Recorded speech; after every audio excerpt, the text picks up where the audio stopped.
Two of the most successful genres of the last 5 years have been science fiction and horror films, and Alien is both. It's a combination of some of the best space hardware since Star Wars and the most gruesome bug-eyed monster since the creature from the Black Lagoon. Since its first premiere on May 25th, 1979, Alien has been captivating audiences around the world with its unique blend of science fiction and horror, featuring a compelling story, groundbreaking special effects, and iconic imagery. This landmark film not only redefined the genre, but also launched a cinematic legacy that continues to resonate with viewers to this day.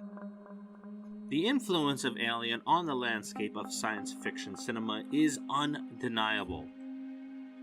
Its creation challenged traditional genre boundaries and introduced a strong female lead, another rarity for its time. Sigourney Weaver's Ripley defied the stereotype of the damsel in distress, setting a precedent for women becoming heroines in genre films. This year marks the 45th anniversary of Alien, and here are 5 things about the film that you may not have, or probably, heard of.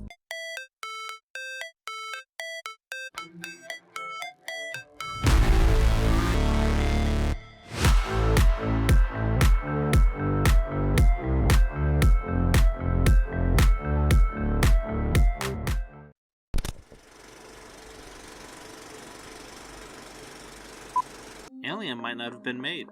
In 1972, Dan O'Bannon began writing the concept in the first act of Alien while working on the film Dark Star, a sci-fi horror comedy set in space. He pondered how the film would appear if it was a horror movie. Bannon later partnered with producer Ronald Shusett to pitch the script as Jaws in Space. Despite their efforts, they were unable to secure a studio deal, and the script passed through several hands in Hollywood without any success. Renowned filmmaker Roger Corman showed interest in the film, but it was feared that the quality of Alien would suffer and it would be produced as a quirky B sci-fi film. Fortunately, David Giler discovered the script and convinced 20th Century Fox to pick it up, but the project still faced several hurdles. Tensions arose behind the scenes as Giler and Walter Hill made multiple changes to the script, including unnecessary alterations, like renaming every character. When we made the deal with Brandywine, Giler and Hill, was that Giler and Hill wanted more than to produce this film. I didn't figure this out until, in fact, after principal photography. But they targeted my script since they decided they wanted all the credit for the screenplay, and they didn't want me to have any.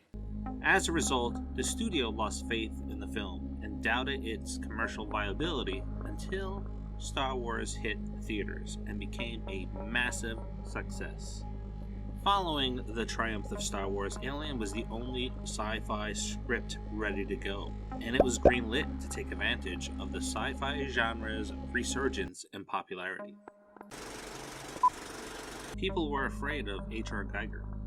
Swiss surrealist artist H.R. Giger is a name that resounds in the realm of science fiction for his bone-chilling creation, the Xenomorph. Giger's vision was nothing short of a masterpiece, a perfect fusion of the biological and robotic, an embodiment of uncanny terror. At one time, there was a chance that his vision would have been tied to another film and not Alien.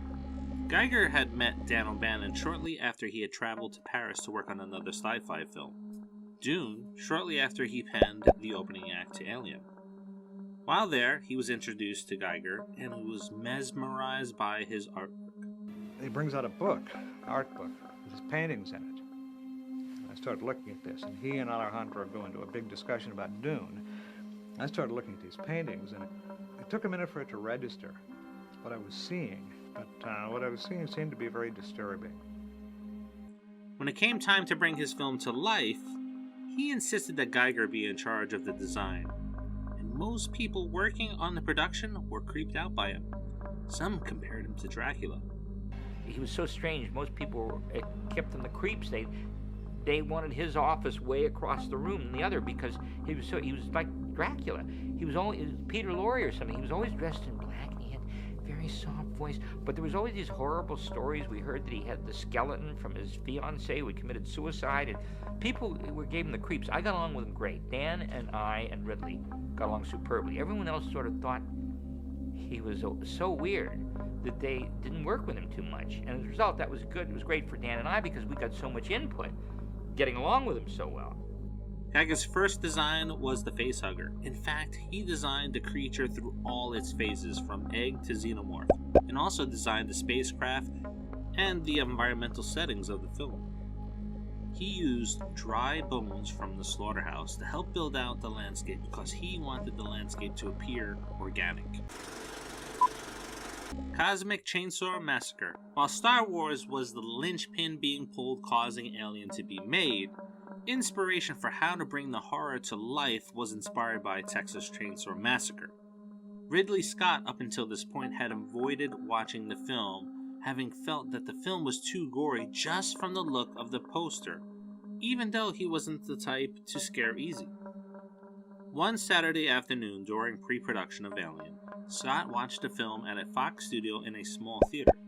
Scott told The Hollywood Reporter in 2019, "It was horrendous, and it scared the shit out of me. I think I started with a hamburger at lunchtime and never took a bite." Scott saw Texas Chainsaw Massacre as a personal challenge and wanting Alien to be as scary as the film he had just watched. Ripley was a man. It was unheard of at the time, and prior to the gender change for the character, only Pam Grier, as the revenge-seeking hero and Foxy Brown, had been positioned in that type of role where a female lead was kicking ass. Many credit Ridley Scott with the change. However, Alan Ladd Jr. had approached him with the idea. It was your decision to change the lead of Alien from a man to a woman. No. No? No, people said... You get credit for it. I think if Ripley was... But I wasn't important in any shape or form at that point. I was the hired gun. Mm-hmm. And they said, what do you think about... What happens if he's a she? And I thought, fine. No, it wasn't a big deal to me. I never thought about it.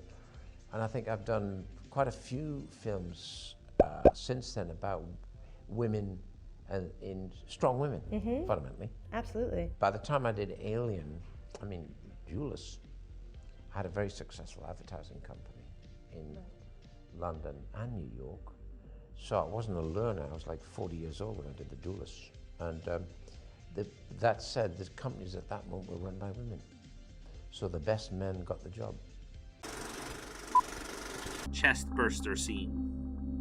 Undoubtedly, the most renowned sequence in Alien involves Kane's demise, after the facehugger managed to implant its seed into his stomach, which led to excruciating pain reaching a climax during mealtime.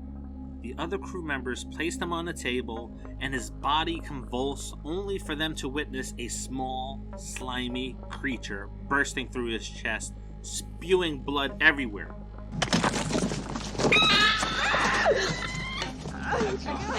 Oh, God!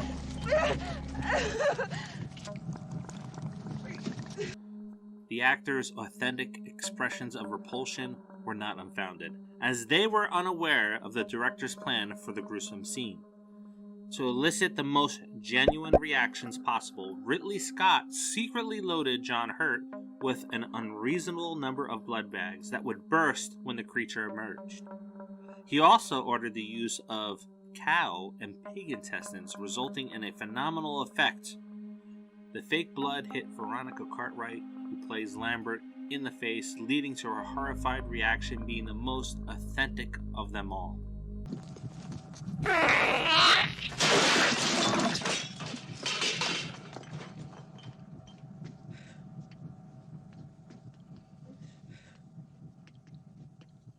Did you know about any of these behind the scenes of Alien? Let me know in the comments, I truly want to hear it. And are there other scenes that I didn't talk about that you would have put on your own list? Now, if you are not subscribed to the channel, please do. It only takes less than 10 seconds. Time it. Let me know if I'm wrong. Also, drop a like on the video, drop a comment just to say hi if you don't want to talk about this film, or let me know something else that you would want to see on an upcoming episode of the Pop 5. As always, thank you very much for tuning in for another episode, and until the next, see ya.